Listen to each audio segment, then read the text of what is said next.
Welcome, ladies and gentlemen, across our beloved Cabo Empire to today's video where we are going to be doing our initial gameplay review of the one and only, the Lost Power Ranger, the distant cousin of Daft Punk, Zorii Bliss! Oh, hold on. Give me a second. I gotta take this. Hello? Oh, hey, 2017. How you doing?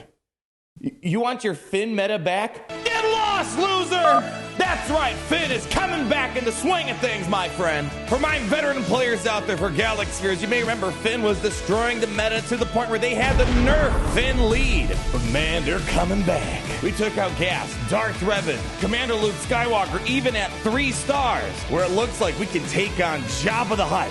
And that's before Omicrons and Datacrons are even considered. So if you're ready to learn more, hit that like button, comment down below, give me a hey, hey! And let's get this show on the road. Before we show CG's first brand new character of 2023, let's give you the quick summary on what Zorii Bliss is all about before you see the mayhem that occurs. So the reason why Zorii Bliss is able to pull off big plays for the Resistance is she's got a base speed of 170, which isn't much to brag about at first, definitely not crazy, but when you consider that on her unique ability, there's more of us, she's giving you plus 35 speed when you have equal or fewer allies than enemies. So in most battles, she's going to have a base starting speed of 205. And funny enough, Poe Dameron, who's going to be incredibly important for the Resistance engine, has the same starting speed of 170, and with 35 speed, puts him the same as Zorii Bliss. For me, the biggest thing about Zorii Bliss is the fact on Captain's Medallion, she has a cleanse and a mass swarm all baked into one ability. So think of Grief Karga, but putting all of his abilities into one. And for all those debuffs you're cleansing, you're getting 5% turn meter to your Resistance allies, forcing taunts on your Resistance tanks. We're going to show some 3-star gameplay later on, but one thing that's incredibly important, but that makes her low star viable, kind of like Grief Karga, is with Spice Runner skills.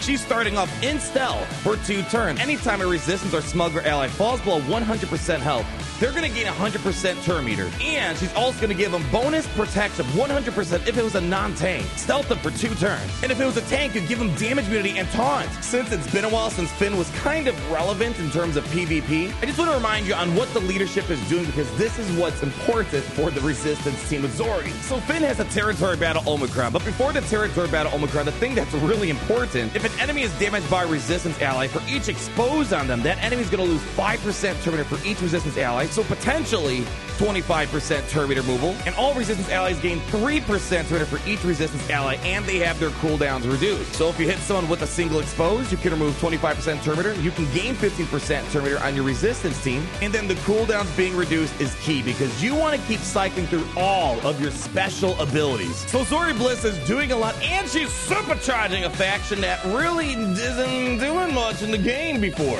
Where even at one time, we just put them on full auto, I walked away, and they were even able to full auto a Dash Rendar, which is pretty crazy. So even the fact that their AI, albeit a little bit dumb, the fact is when they're applying exposes, they're landing those exposes, they're eventually going to run a train around you even without trying technically, and this is before the Omicron. So after playing as Zorii Bliss, it feels like the team works like follows. You want to make Poe go first. Poe's going to start, remove turn meter, apply buff immunity on a tank that you're potentially trying to get around. Then Zorii Bliss is going to follow up, do a swarm attack on Captain's Medallion, get rid of the taunt in front of you, because on twin EA51 blasters, she's got a buff dispel on her basic, which by the way heals up your team by 10% health per buff dispelled. And then at that point, you want to start feeding off those other exposes that are on the enemy team. So you're going to want to use, for example, Finn's special ability to apply more exposes and even maybe land a stun. Resistance Trooper has an expose on their basic, so when you hit an expose, you get the effects, but you want to reapply an expose with Resistance Trooper. Or for example, we have Veteran Smuggler Han Solo follow up and get ability blocks, hitting all of the exposes, getting tons of cooldown resets, stunning enemies, and just putting the team on perpetual lockdown of ability blocks and stuns. Or when you really want to afford some extra firepower, bring in Resistance hero Finn, and Poe adds a lot of other stuff to the team, like counterattacks, passive buff dispels, another mass storm with Resistance hero Finn, and it almost feels like the enemy never gets a chance to catch up at that point. So long as the enemy team is not preventing turn meter, you're able to land exposes, you're able to hit the exposes, you're going to be in a fairly good position. And let's take Jabba the Hutt, for example. So Jabba the Hutt, the final battle we did,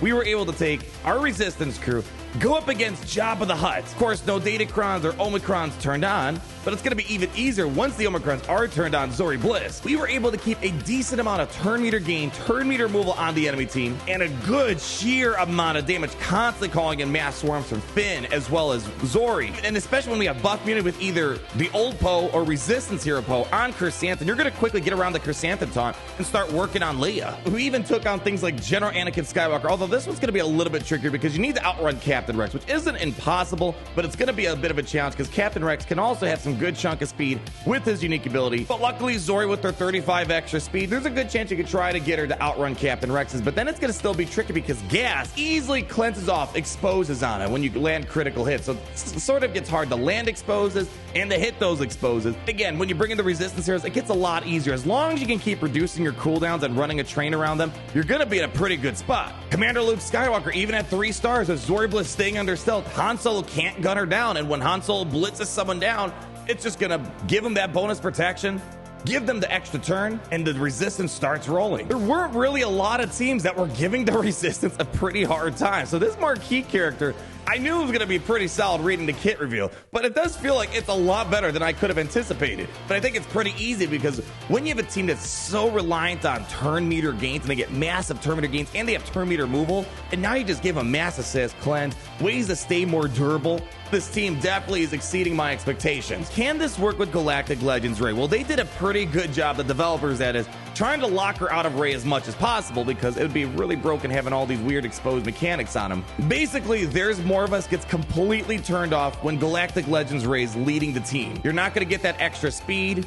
You're not going to get that extra potency when you have more allies than enemies. You're not getting into stacking offense. The list goes on and on and on. However, Spice Runner skills will work with Galactic Legends Rey. But on Spice Runner skills, when someone falls below 100% health, they're gaining 100% turn meter. So Galactic Legends Rey starts off, uses Lifeblood, which does what?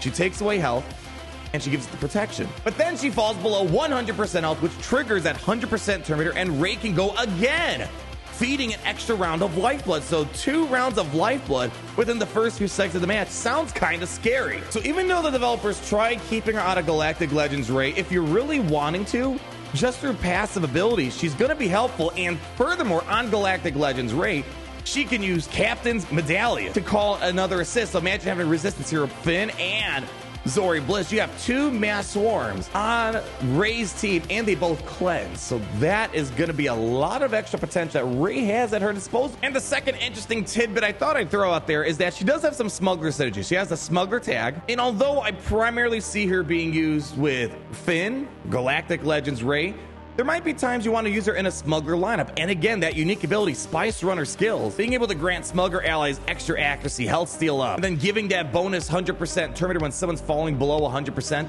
health is going to be big. So imagine Dash Rendar falls below 100% health, boom, you're going to go give Dash Rendar 100% turn meter. Zetas, Omicrons, mods, let's go through it really quickly. Zorii Bliss has 2 Zetas in her, one on There's More of Us and a second one on Spice Runner skills. On There's More of Us, on that Zeta ability, when you get Tenacity Up on the team, you're able to grant all resistance allies without Tenacity Up, they gain Tenacity Up. And while you have Tenacity Up, whenever they deal damage to an enemy, they have an increased chance of inflicting expose for 1 turn. So there's not a lot of tenacity on the team, but if you plan on using Rose Tico has a Tenacity Up on her basic, and when she uses the basic, she's just going to grant tenacity up to everyone. The more important Zeta, if I could say apply this Zeta if you only had one, it's going to be Spice Runner skills. This Zeta is huge. This is the one reason why this team is so durable and can get their train rolling so quickly.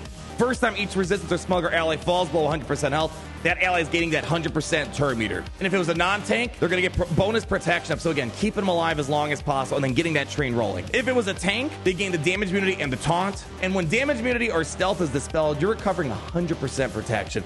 That is the Zeta to apply. That's going to be useful in a variety of situations because it's not just for Finn or just resistance. It's for Rey, Finn, and smugglers alike. And then the Omicron, I highly suspect, based off the results, especially looking like we're going to probably be able to beat some Jabba the Hutts.